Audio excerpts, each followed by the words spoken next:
hard to win a game with 5 turnovers, and that's 8 in the last 2 weeks. Frustrating there. I have to go back and see exactly some of them. And then, one really 4th and 1 on our first drive, and we're fixed to score a touchdown, and, we mishandled the snap and the mesh. And so really frustrating right there. I thought one good thing is I thought the guys, played to the end. There's a lot of frustration in that locker room right now, and I hate it for them. And some really guys that are, just upset by the way we played. So with that, I'll open up for questions. Coach, you won nearly every offensive category tonight except for winning the turnover battle and obviously penalties. I guess, what do you kind of take of all that? You're having so much success for the rest of the game, but just those penalties and turnovers coming in at costly times. Yeah, the turnovers were really big. We'll have to see with the penalties. I think I'd hopefully get to talk to y'all on Tuesday, so I'll have some comments on those. I haven't been able to ask for one to be able to see. I just couldn't.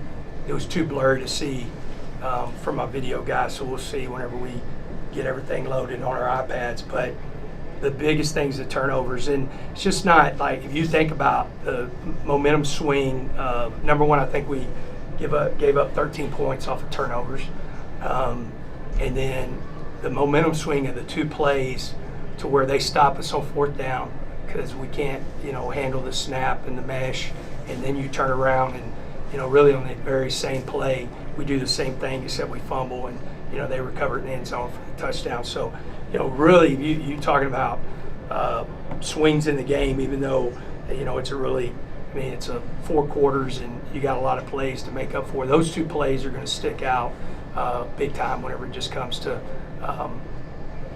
snap, catch the ball, mesh, hand it off or pull it, and those 2 were big plays. You mentioned the fumble snaps. What did you see as far as, it seemed like there were several snaps that were really, really low and Jake's having to go after for most of the game. I guess, what was the difference this week with a lot of those low snaps? Well, I think we've had some. If you go back throughout the year, we've had some. I think late in the game, we were getting ready to make a change. If we had another, true series, or we could have gotten in the end zone and got an onside kick, just because I think Rusty got banged up.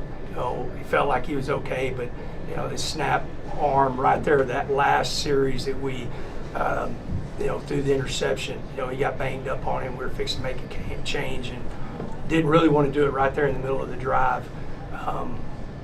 It's tough whenever you have low snaps and the offense. We're running really any offense, but the majority of offenses today, when you're in the gun and you're trying to, decide if you're going to hand it off, throw it, you've got to take your eyes. It's tough for a quarterback. I don't care who the quarterback is. It's tough for a quarterback, to have to go down and get the ball and have his eyes where they're supposed to be. Coach, to what extent does the offense change with a freshman quarterback making his first start? It changed. I think we really tried to establish the run. But again, the 4th and 1 and then the touchdown we give up, that's just, we're running inside zone. Well, you're handling it, you're reading the end man. It's everybody in the nation runs the play, and we mishandle the mesh twice, and that didn't have anything to do with the snap. It was miscommunication with the quarterback and the running back of who thought if he was going to give it or if he was going to pull it. Coach, at any point in the game, did you feel like Jake was maybe rattled at all, or did you feel like he kind of stayed composed throughout? No, I think he, pretty composed. It's tough, whenever you're, you turn the ball over. I know you're putting a lot of pressure on yourself, but I thought he stayed pretty composed. You started the game with a lot of running in your first drive. How did you feel BYU defensively adjusted to that? They did a good job. I thought they did a really good job as the game went on, and then whenever you kind of stretch the lead, you feel like you've got to throw the ball a little bit more. But I thought they did a good job playing the run. Got time for about 2 or 3 more. Coach, you mentioned the turnovers and penalties. That's kind of been a problem, both of those the whole year. Why do you think there hasn't been much progress on either of those fronts? I think the turnovers have been.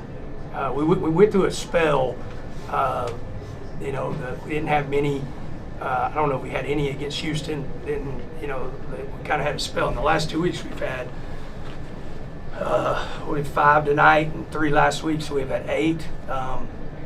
And then penalty-wise, you've got to go back. We have been kind of in the middle of the pack penalty-wise as far as the Big 12 and really kind of on the lower side. And so it's going to be interesting to watch the film tonight. I want to watch the film, and you can ask me that question on Tuesday about the penalties, and I'll definitely answer it after I watch the film. I don't want to, without watching the film, I don't want to get myself in trouble because I usually don't ask my video guy to get a recording down to me after the game, so that was on that last interception that we were trying to throw the ball to Drake. Is there any missed calls that you saw on your sideline? It's going to be interesting if, I don't know. I asked a couple times with the officials and, officiating, you got to just see what's going on. Because a lot of times they're right. And, you think that you saw something probably that you didn't. So we'll see. Coach, you guys seem to be pretty banged up. How do you feel this bye week can get you guys healthy and get hopefully on the right track? Yeah, we should get 3 or 4 guys back. We got a couple back tonight. We should get 3 or 4 guys back. Coach, can you talk about playing here at Lavelle Edwards Stadium and what kind of addition BYU is to the Big 12? Yeah, it's a great addition, man. That was a great atmosphere from the get-go, from the start. The student section was awesome whenever we came in, and it's a great addition there. He's doing, Klein's doing a great job. That's a good football team, and I really thought that the environment, it was loud, especially down in that end zone where the majority of the students are. It's really loud, and we had some miscues down there. Enjoyed the 4th down play in the 3rd quarter. Jake rolled right. He had Miles short and the intended receiver about 20 yards. It looked like you were really upset right after that. Besides not completing the pass, what were you upset about? I was just asking upstairs if we could have, because the one reason we moved him was, to have him and have an option. It was 4th and 3. I think they did a good job covering Miles. Jordan was open, but I was asking upstairs if we could have run from here because coming out of that, we talked about, hey, look, if nothing's there, then just go get it with your feet, and so I was asking upstairs if he could have got it with his feet. What were you told about the Jaden York ejection? That they were mouthing and there was pushing, and I don't know exactly, that's going to be a fun one to watch. But multiple ones, one on the sideline. I think it was one on the sideline with Miles Price, and then that one, I think that kind of bled over between the two. I think it was a punt return to their sideline maybe. So those 2 plays bled together. Generally, how do you feel Jake did in his first start? It's tough. It's tough to put a freshman in that situation. But I mean, just we got to take care of the ball better, and and that's a mixture of all of us. We'll see on some of those whether it's the play call, whether it's the offensive line, whether it's the route being run. Tough to evaluate whenever you have 3 interceptions. Joey, you've been all about being a culture guy Yeah. and instilling a winning culture. You've had a lot of success with in the past. I think you've now lost 4 games this year that you're a favorite in. How do you feel about the culture that you have now? What have you done to make it a winning culture? Yeah, I was surprised a little bit that we were favored in this game coming into BYU with a team that's 4-2. So, I don't really look at. I'm not a betting man anyway, so I don't really look at like if we're favored, not favored. The frustrating thing that it's no excuse, but we had 11 played K-State. We had 11 guys that we were expecting to start throughout the year that we didn't have in the game. We had another 9 tonight, and they're going to kick the ball off. And couple weeks, and hopefully we get some guys back. I mean, it's whoever's in the game, we've got to put them in the best position to win the game. We got to do better as coaches. Going back to that 4th and 1 early in the game, I guess what went into going for it in that position rather than maybe kicking a field goal?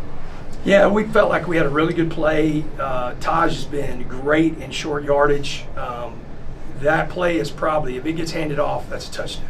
So it's just not even a first down, it's a touchdown. It didn't get handed off, and we already got handed off. I don't know if Tahj thought it was going to be pulled.